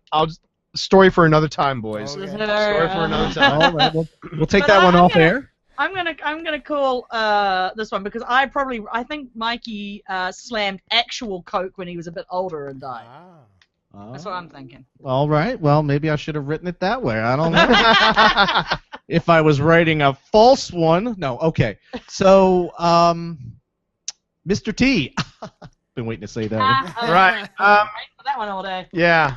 I've never heard that one before. Right. Okay, so am I starting from this one and working my way up, or am I just gonna? Sure. We can start Okay, this Mike. way and go All back right, up, so and we'll Mike, do laps. okay, so I'm calling shenanigans on the Mikey story for two reasons. First off, I admire the fact that you're saying, oh yeah, the this is not the Diet Coke and Mentos story that the MythBusters did. However, I'm a diehard MythBusters fan, and in season 1 of the MythBusters, they did this, and even if Mikey had done the Pop Rocks, they could not get the bladder to explode the way that the myth says it did. So I know I'm calling shenanigans on this one. I'm calling shenanigans. Way to go, T. Way to go to make that factual. Thanks. Hey, when I play to win, bro. Okay, I play to win. Or are you playing to divert? Ooh, Maybe. could be Oh, man. that, too. Maybe you're playing. You'll just have to play your cards, Maybe you're just doing that to agree with your wife after making the Australian comment. Could have been So- that Could be too. that too. You're putting your chips down on that one, and you want to call no other shenanigans on anything other Well, disbelievable? Dr. Ruth, I was gonna call shenanigans on Dr. Ruth, but now that I think about it, you always have to be scared of the nice ones. It's usually the nice ones that are just looking for a reason to put you down. Case in point, Yeah. This is why I married her, so I could just keep her in line, keep her What? keep her in line. Oh. And when I mean by line, I mean sight lines. I mean, just to make sure I know where she is at all times. Keep your Well, enemies you close. you just wrote your own death warrant. Right Yeah, there. no kidding. What about Satan? Well, again, yeah, we can skip over the Martin Luther King story. I know that's true because I've heard that story ad nauseum being a hardcore Star Trek fan. So we can move on that one. Now, John Adams, you know, I'm also going to go with John Adams mainly because, you know, there's a certain political faction that puts our founding fathers on these pedestals. I am convinced that our founding fathers were right nasty, snarky bastards. They were great in founding our country, but they were snarky bastards. Some stories that I've heard about Jefferson and some stories I've heard about Patrick Henry coming from Richmond.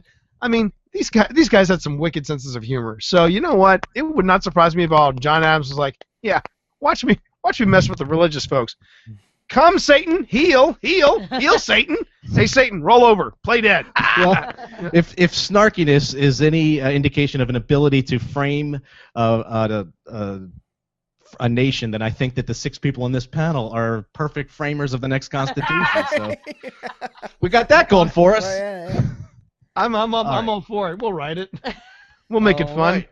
She'll make the national sport rugby. Watch it. Right. Our science program will have STEAM in it. All right, so I'm up, huh?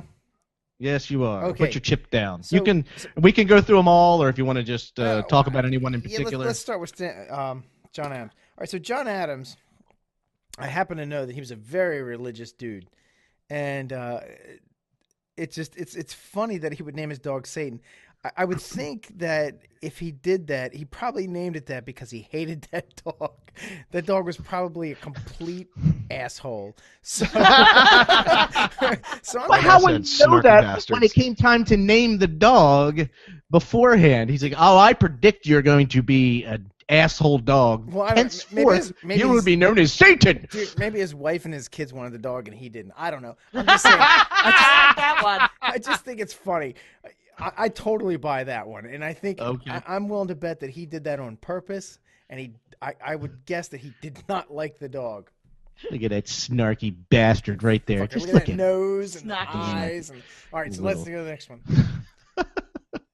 So then Martin Luther King, yeah, I'm totally into this one because you know, Star Trek was breaking all kinds of grounds, and you know, they had the first interracial kiss. I think, you know, and Star Trek had this sense of inclusion. I'm totally down with this one. Absolutely. So go back to Los Angeles. Go back to Star Trek. All right. Film the way you film. All right. So next one, Ruth. Look at her shooting people. There's this something about shooting and penis, and I don't know. Yes, absolutely. She's all about shooting people because she doesn't have a penis, and I think she wants one. Next. I brought one of the very special. Now it says that she's a trained sniper. It doesn't say she actually took anyone out. No, That they can no, reveal. But I think she wanted to. So next. Okay. I'm not buying this one at all. I don't care what kind of caveat you put on this. I think it's bullshit. Done. Okay. Okie dokie. So, what, Brian? And Brian. You know, You go against the I'm crowd. I'm gonna break the line. I'm gonna. Yeah. I'm calling bullshit on Ruth. Oh, And I would just like to point out, not that I should be, but notice that contrary to what everyone thinks about what all these rumors about the deaths that occurred, okay, you didn't say he died. was right. He did not I die. got you. I'm All following. right. I'm tracking. All right. So, Yeah. so Brian, you're going Dr. Ruth. Yeah. Don't put Yeah. bullets in his mouth. Don't put German That's what he sniper said. Dude, that's what he shooting said. Germans in his mouth. That's what he said. Don't be such a sad boy, Mike. Would you be afraid that the Germans would interrupt our show? Yeah, They man. do it all the time. I'm gonna eat cereal before the Germans come. Thank you. Someone got the reference. I got it. No, I got it. I was tracking. It's with Snatch, right? Snatch. Yes. Hey, you like dags? Good. You like Hey, dogs? fucker. Snatch. It goes right as well with Dr. Ruth. Yeah, Snatch. Dr. Ruth's favorite movie. Nice. Thank you. I'll be here all night. Don't forget to tip your Hey, waist that out. was my joke, you Try the toe rag. Oh man, doghouse. All right, so you're buying the rest of these? Yeah. All right. All right, so Adrian, All of the can you above. a little bit of your Oh, head. Can we get some face? A bit of face. There we go. Okay. And now that he has turned off the lights and now it's just his face illuminated, that doesn't look creepy at all, bro. Not at all. Illumination! he's Johnny Depp's stunt double in Shot. Transcendence. Come on, Lil man. Come on, hey. What do you got? He's like muted and disappearing. What are you doing? You're killing me. Put your chip down, son. I said put your chip down. We got news to do. So Well, I'm pretty sure the dog is named Satan. Did you come up with that all by yourself there, son? Yeah, Okay. that could be a no. Oh, All right. wait a minute. Are you going? Is that a no? Hmm. He said could be. Don't put anything in the boy's mouth. You know how he gets. Easy. You could take a shirt That'll- off. Speaking That'll of putting be stuff in all your right. mouth, Dr. Westheimer, your thoughts? Hey boy, how you doing? She might make some good cookies. Well, maybe she used to. I would want to taste her cookies now. Oh. Hold on. Oh. All right. That's not true. This one is not true. Mm-mm. Come up with that one all by yourself, So you're not everybody? buying the Mikey. Hmm. All right. Okay. All right, Mike. So- It's time for the big reveal. Time for the big reveal. Something that I have learned today is don't pick a fiction just because you can do this. Really? I was just hung up on that. That's awesome. I just want to be able to do that. I just want to be able to juxtapose those two pictures. But yes. He even in signed the fact- box. Yes. Signs our box. Which is more than I can say. Thank you. I was going to say more than I could say that Dr. Ruth can do at this point. What, sign her box? That's true. Oh, okay. Oh. Although I'd sign her her box. pine box. All right. Ouch. I don't know. I couldn't quite put my finger on that, but thank you, Brian. Don't put your finger on Dr. Ruth's box. Yes, in fact, and I changed it around a little bit because I knew for that anybody, if I were to go with the original, Snopes-induced wise tale of he died, would be completely ridiculous. So I really tried to throw a bunch of, manipulative things in there about how he was debilitated, but that he consumed Pop Rocks and Mentos and Coke, so that I was like, where are my parents when this kid is slapping packets of Pop Rocks and Mentos? Well, Mike, it doesn't. One of the things that doesn't help is I just watched, just by coincidence, the other day I watched a video on a guy who ate like an entire pack of Mentos and drank Diet Coke to see what would happen Yeah. if he did that, and he was fine. He burped. I massively imagine, Yeah, but it was a big burp. I'll give him that. It was a big There's a seismic burp. yeah. There's a show that's on the Science Channel called Wondrous or Amazing Act of Science, and they're doing a special one of bad YouTube videos where people just do stupid stuff. Oh, like the There's the cinnamon? guy. There's a guy that Cinnamon. there's that one, but then there's one where this guy apparently jumps off the roof of his house to get jump him. into what he's gonna try to break through the ice of his pool, and the pool is frozen so solid he just And bounces slides. Oh. and just Yeah. bounces and slides, and you're just like you watch it go, Ooh. oh, Hey, the cinnamon challenge though, we've had fun with that one. oh, I mean, there's jeez. you don't die from it or anything else, but we had a great time I bet pulling you- this one friend of ours. I convinced a guy. So I went back to college. Oh. So I went back. Oh, easy now, easy. Sorry. So I went back to college I was late. in college and convinced a guy. Yeah. Cinnamon is what he names his penis. He calls it his Santa stick. Why don't you just lick on that just a little bit? No, Lick on my red hot Santa stick. so this guy was young and dumb. Oh, you just smell Just like flowers. Young, dumb, and full of cum. Stop it. So I convinced him to do it. And it was many actually guys in the show. Yeah, it's gonna go that way. it was actually disappointing. He did the cinnamon challenge and it didn't like fuck him up. I was like, damn it. Really? Oh, I was really disappointed. where's the fun in that? You're right, exactly. I wanted to like Damn your success! Anyway, yeah. So there was cinnamon All challenge right, wasn't as much so- fun as I thought it was gonna be.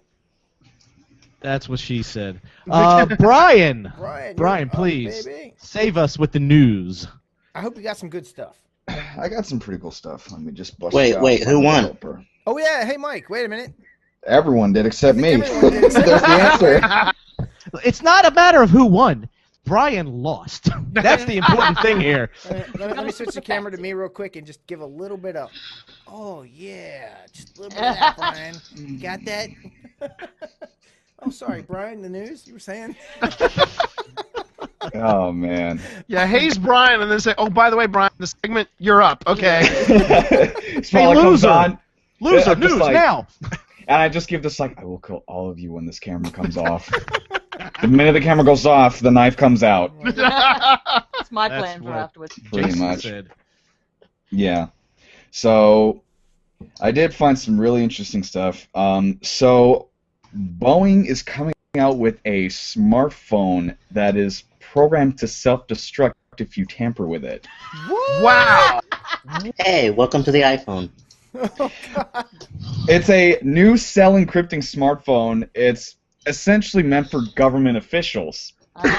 And if you try to, mess with it, it doesn't like turn into a hand grenade. This isn't Dread where if you grab it, you just Hey, pistol. who is this? Who is this government official? Ethan Hunt? I mean, jeez. It essentially it fries the phone when you try to. Ah, that's cool. So the Lady. minute, the minute you try to get into it or whatever, it just fries. And Cool.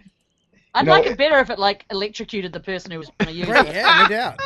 Oh And no, of course- no! I always forget my passwords. I would be frying myself. like, what'll happen is, essentially, it will delete all of its data, and then essentially after that, it'll just fry and just be a brick.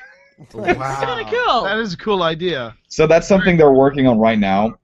They're still, they got a prototype out there, so they're I still hope they kind give of. you like 3 chances with your password, because otherwise you're really screwed. It's like. Every Monday. 052. Phone. No! Just pretty much. What Smoke could go runs wrong out. with that? A whole idea. I just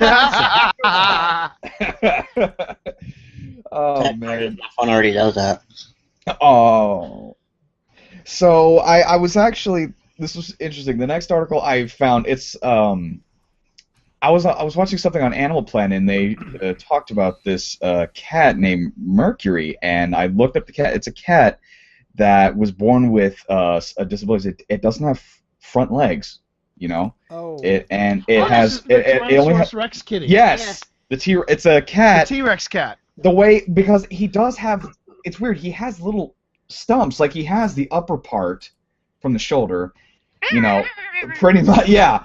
And what's interesting is he's learned to, they took this cat in, they raised it, and he's learned how to actually properly walk, but the way he walks, if you just look up the cat on YouTube, walks like a Tyrannosaurus.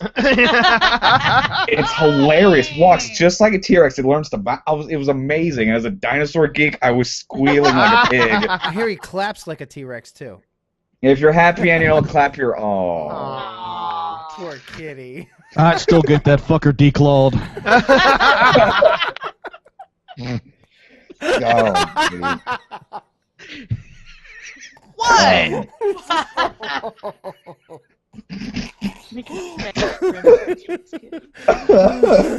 What? What's wrong with you?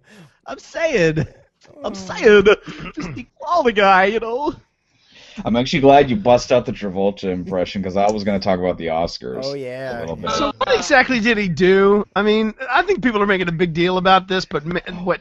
Well, Actually, what's Yeah, he screwed up somebody's name, right? Yeah, that was the only thing. But what's interesting is I kind of took this and I want to build this up. So early before the Oscars, Liza Minnelli actually said that if Matthew McConaughey did not win the Oscar, that she was going to give him hers for Best Actress in Cabaret. Jeez. I'm sure you would have loved that. Thanks a lot. Thanks, Liz. All I can say is, thank God that's not going to happen because he did win Best Actor for Dallas Buyers Club. Yeah. And sadly, Leo did not again. Poor Leo. Poor Leo. And what's funny is, I'm bringing this up because if you literally just look up Leo DiCaprio Oscar GIFs or memes or jokes, literally as soon as that clip from the Oscars came out, people just made all these horrible, sad things. A classic I got something one. I got something they haven't said to him yet. Is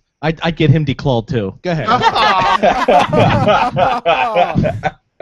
Like, essentially, the most popular one I keep seeing online is it's a 2-frame shot from a Nickelodeon show called Fairly Odd Parents. Oh, God. And essentially, and what's funny is people brought this up because it was a similar thing. The father of this kid creates an alternate universe, and his father's ruler of the world. And he because he never won this trophy. And he says, and here's the pedestal where I would have my trophy. If I had one, he explodes. And someone took that and just put Leo's face. Oh, man, the internet is a cruel place. Leo hold on, goes home and cries on his pile of money. The internet, just like children, can be very cruel. Yeah. Yes, they can. And as long as you're not at the butt of the joke, it's awesome. Pretty much. I believe the Germans have a phrase for that. It's called Schadenfreude, which means to laugh at one's misfortune. Well, other people's misfortune. Yeah. Oh, man. So, and then, of course, I'm trying to remember the singer's name. That very popular "Let It Go" song. Dream.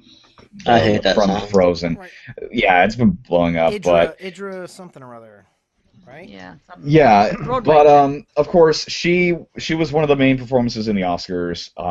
And what's interesting is a lot of people, I haven't seen the movie, and people tell me to go see it.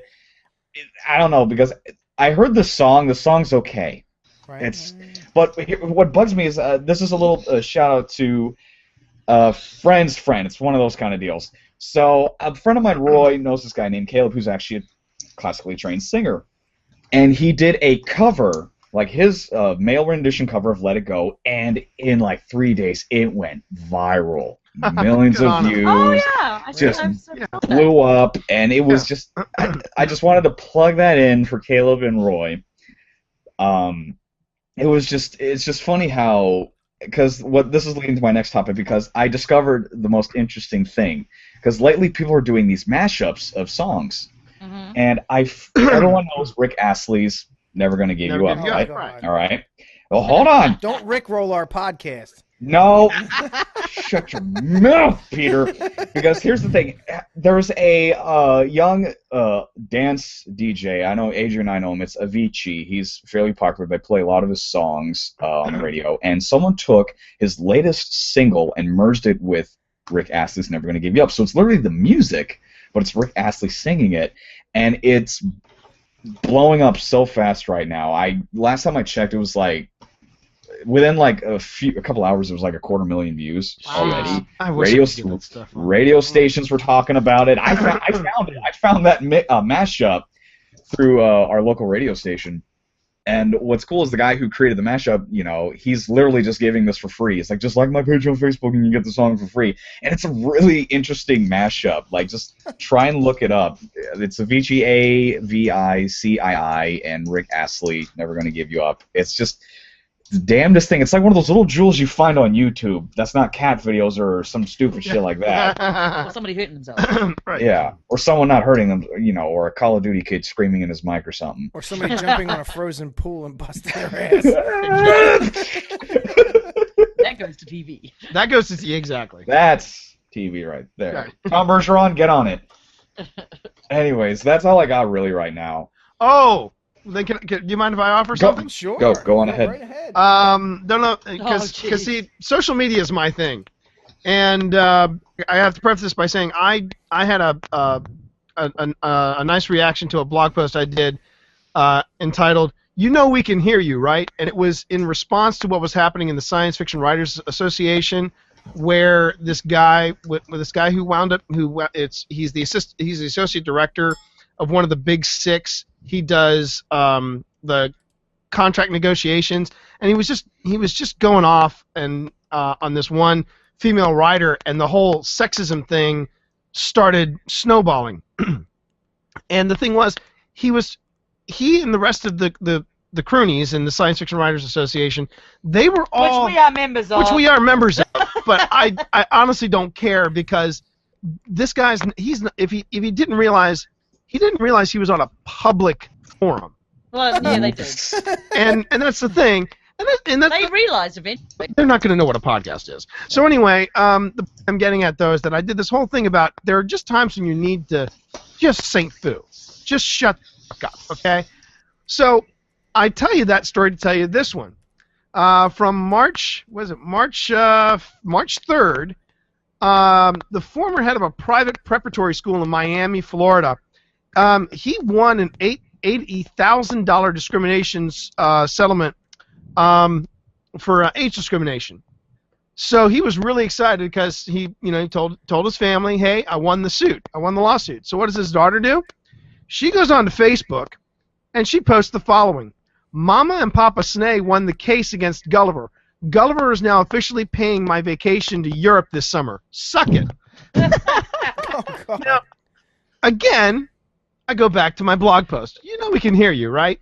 Because not only 1,200 people. Yeah, she only had 1,200 people in her followers, but most of them still go to the school, and they were talking about it, which meant it got back to the lawyers for the school, and the lawyers for the school said, there's this little clause you signed where you're not supposed to be talking about this. Well, guess what?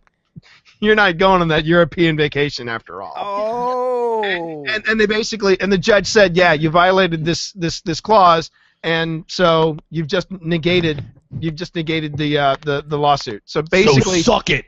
Suck it. Awesome.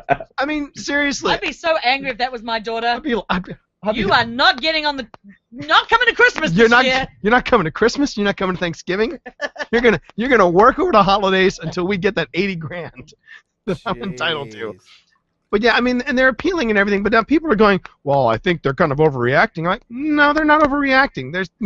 You're not supposed to go public. And Facebook, last time I checked, is a public forum. Yeah, it's been known to, some people have been known to be able to communicate with other people. So. Yeah.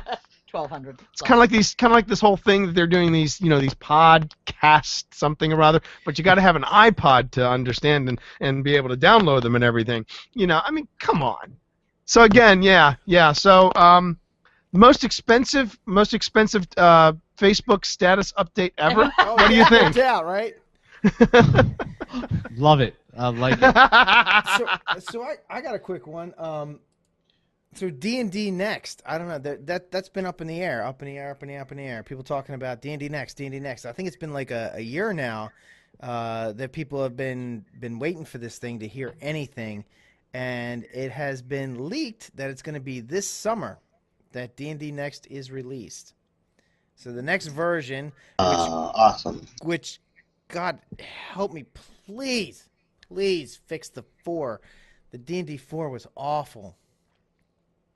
What are you talking about? That was like the best one yet. No, it was like a video game.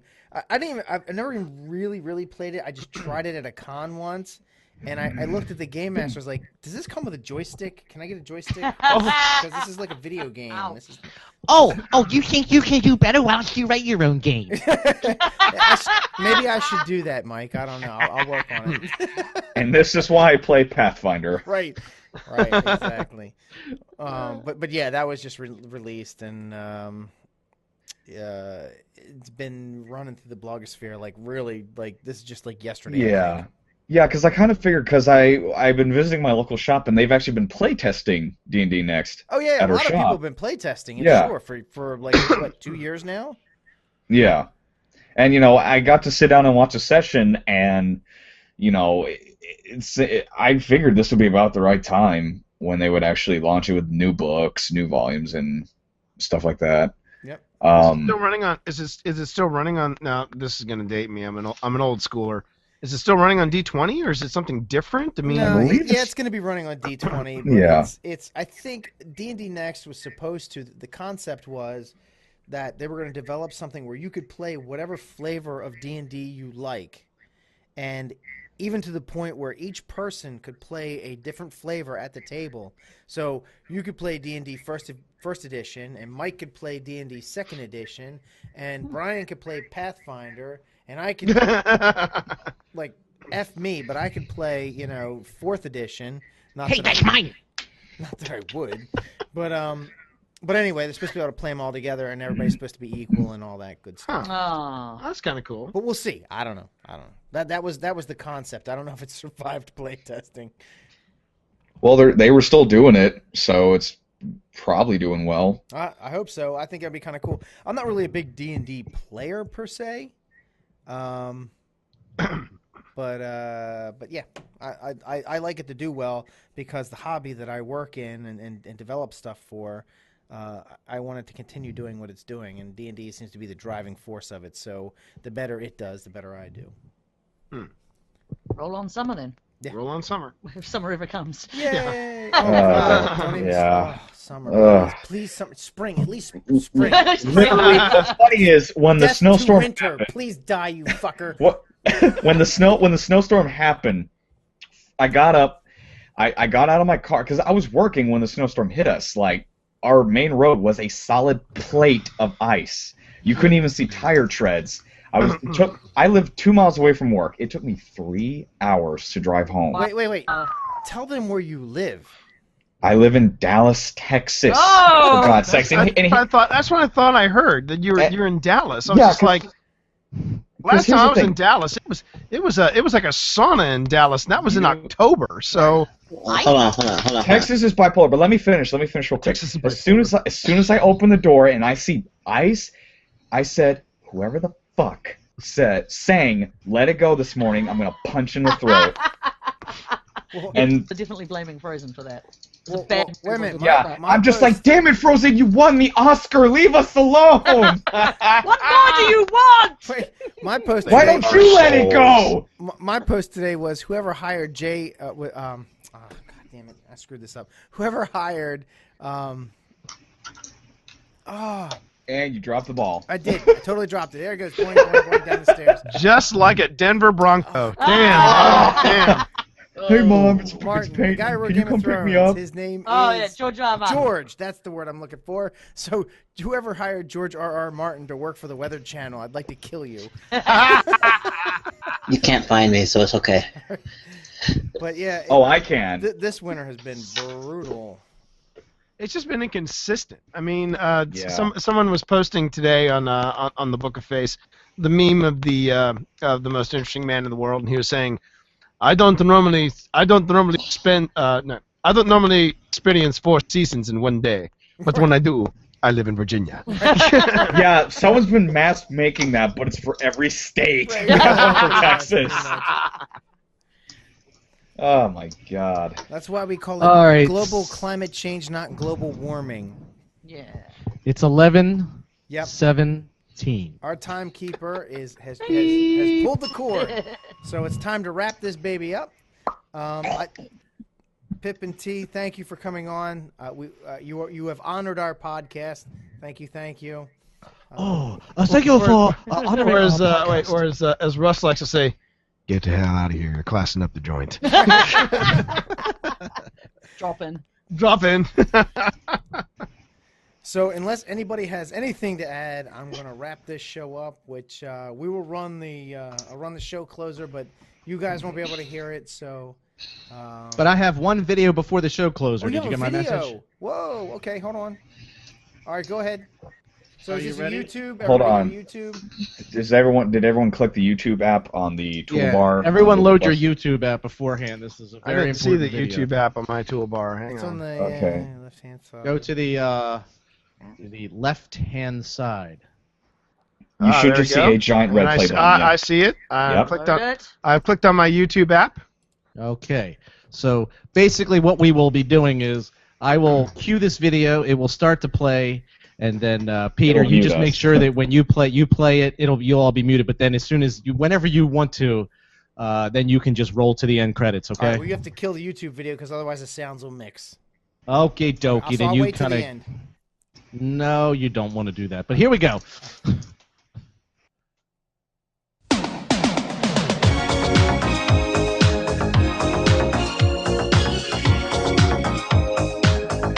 Yay. Like the song. All right, The mashup's better. all right, everybody. All right, everybody. Thanks for joining us for the MythWits. We're no strangers to love. Little Rick roll on all. You know the root. Good night. Thanks, T. Night. Good night. Out with a bang, baby. Way to go. Good night. Look at him. Look at him. He's just a cute little boy. Cute little boy. Little boy. Say good night, Gracie. Good night, Night. Casey. You've just enjoyed the MythWits. Join us for a live broadcast next week and every week, Mondays at 9:30 p.m. Eastern Standard Time. If you miss our live show, you can always catch the encore episodes and the podcast version at our website and on iTunes. Make sure to check out our website at mythwits.com, and of course visit us on Facebook, Twitter, YouTube, Instagram, and iTunes. MythWits is a Studio187.com production and is protected under an attribution, non-commercial, no derivatives, Creative Commons work. You can download and share it with whoever you like. Just don't change it and don't try to make money with it. Make sure to check out Studio187.com for more cool stuff. See you next week.